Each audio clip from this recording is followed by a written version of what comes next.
¿no? Entonces, bueno, quiero preguntarle un poco qué opina la Cábala sobre la existencia de un Dios que reúna los atributos de, otra vez, las religiones abrahámicas, es decir, del Dios omnipotente, omnibenevolente, omnisciente, Bueno, etcétera. el problema de hablar de Dios es que al configurar nuestro lenguaje limitado, ya no estamos hablando de él. Es decir, porque si Dios es el Ein Sof, es el infinito, cada vez que hablamos de él ya no hablamos. ¿Vale? Porque para hablar de la infinitud es casi imposible hablar de la infinitud. Porque siendo infinito tenemos conceptos finitos. Entonces ya tenemos como un problema de lenguaje para poder hablar del tema de Dios. Si nosotros entendemos a Dios como el Ein Sof, ¿ok? De todas maneras, yo lo que quiero decir es que hay importantes investigaciones del gran investigador de la Cábala Moshe Idel, donde queda claro de que hay un binitarismo dentro de la mística hebrea entre un dios menor, que es el dios de la Merkabah, y el dios mayor y el dios de la Merkabah, totalmente antropomórfico, ¿no? Lamentablemente hay mucha gente que no conoce estas investigaciones de la mística de Moshe Idel y cree que están hablando de la encarnación de la teología cristiana. No estamos hablando de eso, estamos hablando de que el Dios de la Merkabah es antropomórfico porque ya aparece en el capítulo primero de Ezequiel. Pero bueno, hay gente que ignora muchas veces las investigaciones y no entiende lo antropomórfico de lo que dice Moshe Idel. Pero estas personas tienen un problema teológico, que como teológicamente está la prohibición de las imágenes, negaron el antropomorfismo por la negación de las imágenes.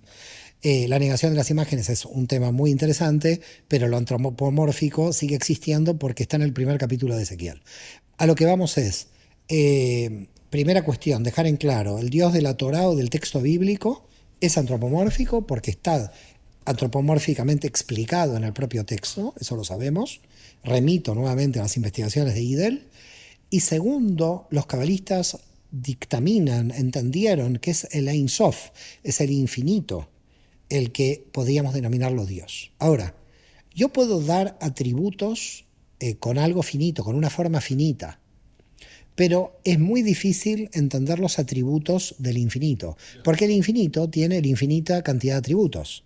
Es decir, no puedo decir un atributo porque estaría como negando a los demás.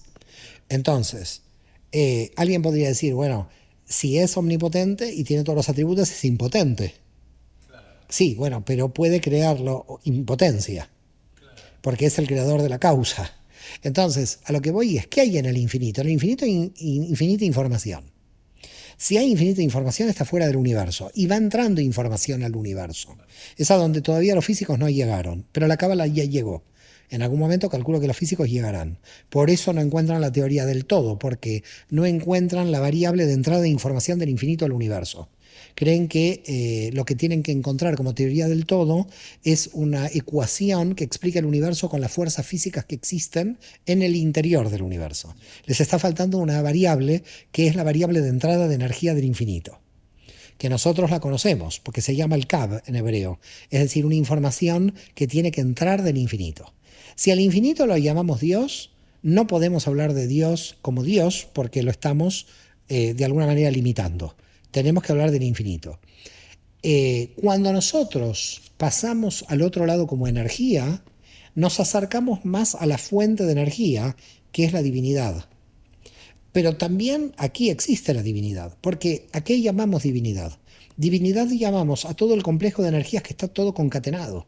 Es decir, está todo interrelacionado. Por lo tanto, el Dios de la Kabbalah, para llamarlo de alguna manera, es una Ein Sof que se manifiesta en esta realidad también, solamente que cuando se manifiesta en esta realidad lo llamamos la Shejinah, la diosa, porque es Dios que recibe en el universo, pero es el mismo Dios. Vale. Entonces, estaríamos hablando de una energía dentro del universo que está en forma permanente dentro del universo, que cumple diversas funciones. Entonces, cuando Dios cura, lo llamamos Rafael. ¿Qué es Rafael? Un arcángel. ¿Qué es arcángel? Es Dios curando. ¿Qué es Miguel? ¿Qué es Gabriel? Gabriel es Dios con Geburá, Dios limitando. Todo lo que nosotros llamamos ángeles o arcángeles son funciones de la propia divinidad como desplazamientos en el mundo espaciotemporal. Por lo tanto, todo es Dios. Es decir, es toda la energía concatenada que existe en nuestro universo. Toda la energía que está concatenada dentro de este universo es de alguna manera Dios mismo, que se está manifestando en la flor, que se está manifestando en la silla, que se está manifestando en ti, que se está manifestando en mí. Por ese motivo, desde el punto de vista de la Cábala, nosotros toda la realidad es encarnación del infinito. Todo el universo que proviene del infinito encarna el infinito en formas finitas. Pero ¿y podemos entender a este Dios o al infinito como un ser personal? Ese es el Dios de la Merkabah. El infinito no es persona, Claro, es infinito. efectivamente. Por eso no me lo puedes bajar a persona. Si lo bajas como persona, estamos hablando del Dios del carro de fuego, Claro. no del infinito. Porque el infinito no puede ser considerado persona. Porque el infinito es infinito. Entramos en el problema de que cada vez que quieras hablar del infinito, el infinito absorbe todo lo que hay infinitamente. Entonces, ¿es persona? Sí y no. ¿Es la silla? Sí y no. Es el infinito, tiene un problema, no tiene límite. Imagínate, tiene toda la información dentro. Lo que nosotros sí sabemos es que tiene autoconciencia. Si a eso quieres llamarle... Bueno, podríamos en cierto modo... Claro, pero no, quizás es lo que no quiero que digamos persona. Claro, Yo lo que diría es personal, por eso. O sea, que tiene autoconciencia. Vale. Sí. O sea, que es como una especie de mente, podríamos decir. Es una Matrix. Vale. Bueno, sí, yo creo que puede encajar con un poco... Sí, pero es general. Es lo único que existe. Y le podríamos otorgar el atributo de la simpleza, es simple, es decir, no está compuesto de otras partes.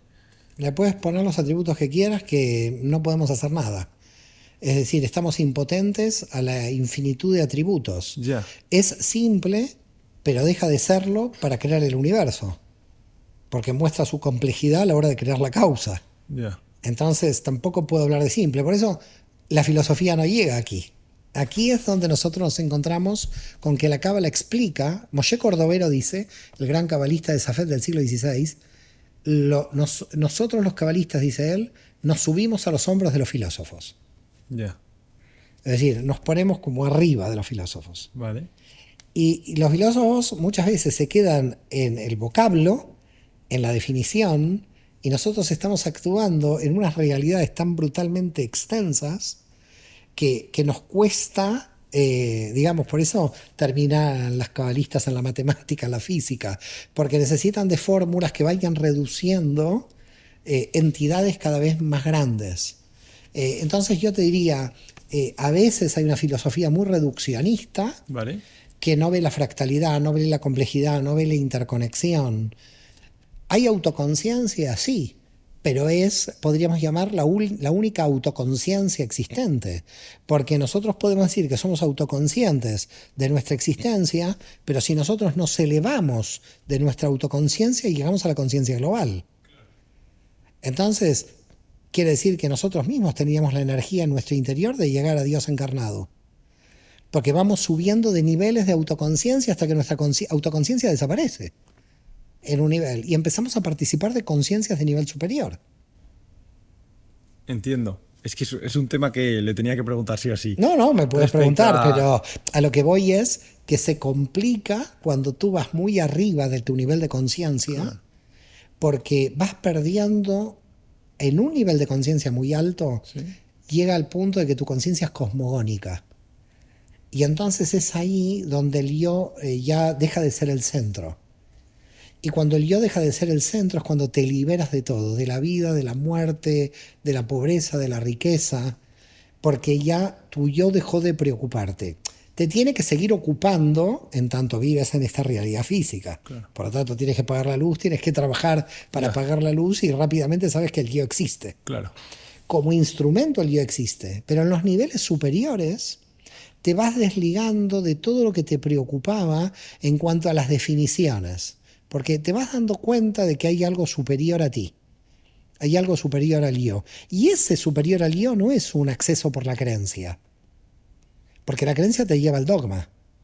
Entonces todo dogmático es un idólatra, en el fondo, porque idolatra en lo que cree. En la Cábala tú vas a la Ein Sof, vas al infinito, y te das cuenta que te liberas de lo que crees y experimentas. Y tienes un nivel de experiencia más allá.